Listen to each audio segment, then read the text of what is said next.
What's up mga kapatid? Simula na ang Final Four ng UAAP bukas kung saan maghaharap ang DLSU Green Archers at NU Bulldogs habang Ateneo Blue Eagles kontra UP Fighting Maroons naman sa kabilang matchup. Sino ba ang mga players to watch sa Final Four? Pagkwentuhan natin yan sandali. Para sa DLSU, magiging malaking bagay ang performance ni Evanelli para makapasok ang Archers sa finals. Alam naman natin na si Kevin Kiambao ang main man pero gumaganda ang laro ng buong team pag kontrolado ni Nelly yung laro. Si Kevin Kiambao ang engine pero si Evanelli pa din ang driver.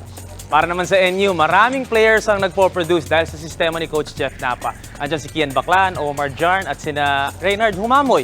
Pero si Jake Figueroa ang nagiging matchup nightmare ng kabilang koponan. Yung combination ng speed, power at skill ni Figueroa, kailangan lumabas kung gusto nila maka-force ng do or die. Sa kabilang matchup naman, papasok pa lang ng season, heavy favorites na ang UP Fighting Maroons. Pero pagdating ng Final Four, dito na mas kakailanganin ng experience ng mga veterano.